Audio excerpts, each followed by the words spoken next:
जय श्री राधा माधव। पूज्य भाई जी द्वारा बताया गया एक सरल उपाय। आरंभ में कठिनाई होती है, पर ऐसी ऐसी युक्तियां हैं कि जिनके करने से मन वश में होगा ही। जब तक मन उसमें लीन नहीं होगा, तब तक केवल पढ़कर वह आनंद आप ले ही नहीं सकते। आप करना चाहें तो मैं एक युक्ति बतलाता हूँ, पर वह होगी करने से ही। मान लें आप हरे राम जपते हैं। इसको जपते रहें, पर प्रत्येक मंत्र के उच्चारण के साथ एक बार आप यह ध्यान कीजिए कि श्री प्रिया प्रियतम एक वृक्ष के नीचे खड़े हैं।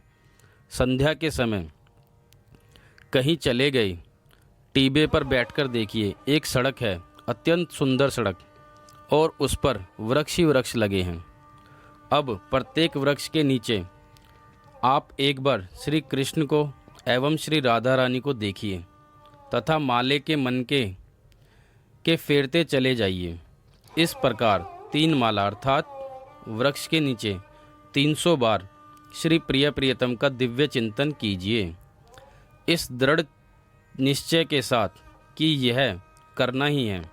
यह अभ्यास यदि बढ़ गया और कहीं 16 माला हरे राम के षोडश नाम की हो गई, तो आगे मन को टिकाने में बड़ी सुविधा होगी। पहले 3 माला से आरंभ करें। वास्तव में यदि आप चाहते हैं तो आपको यह करना ही पड़ेगा। धीरे धीरे मन की बदमाशी मिटती चली जाएगी। आप देखें, मन तो जैसे आज बदमाशी कर रहा है, मरते समय और भी अधिक बदमाशी कर सकता है, तथा पता नहीं कब किस संग में फंसकर मन पर कैसा रंग चढ़ जाए। अतः उसके पहले ही मन की बदमाशी को पूरी तरह मिटा दें। उसके लिए यह बड़ी सुंदर युक्ति है। यह एक युक्ति है, पर पहले आप इसे करें, फिर आगे की युक्ति कभी पीछे बताई जा सकती है।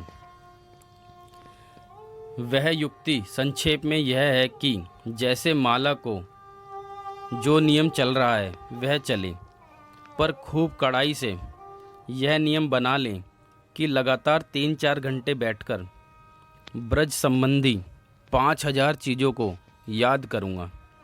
1-2 सेकंड के लिए उन 5000 चीज़ों को याद कर ही लूँगा, चाहे मन कितनी ही बदमाशी करे।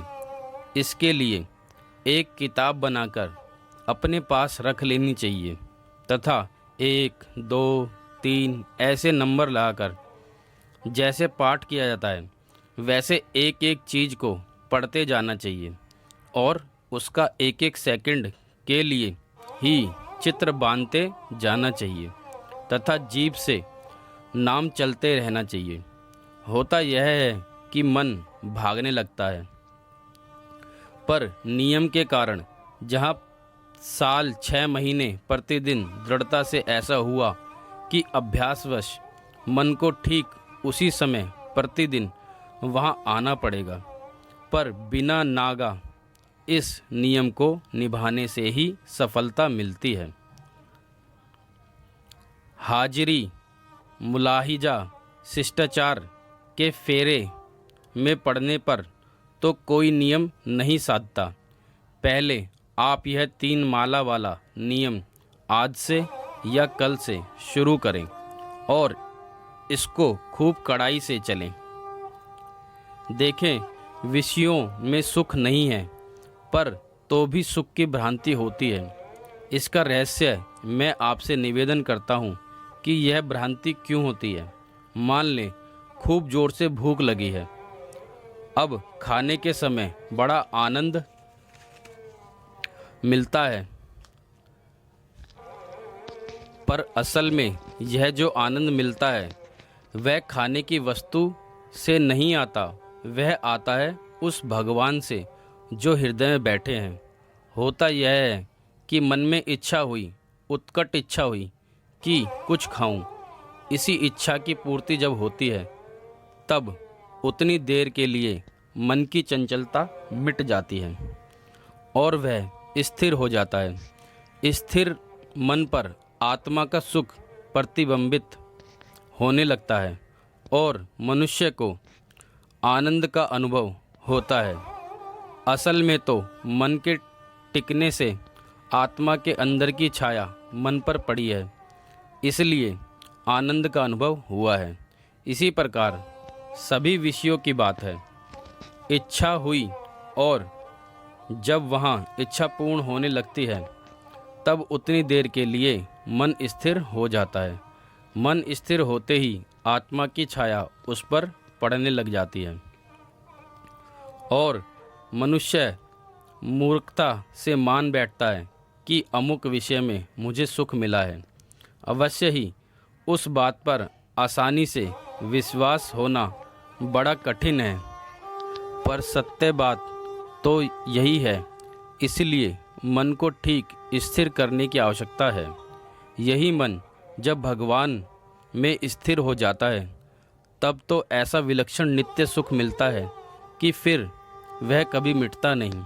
वह आनंद नित्य है और उसे प्राप्त करके जीव निहाल हो जाता है। इसलिए आपको अवश्य करें। लीलाओं में मन लगाने में कोई परिश्रम नहीं है, पर हमसे नहीं होता, इसका कोई उत्तर मेरे पास नहीं है। जय श्री राधा माधव।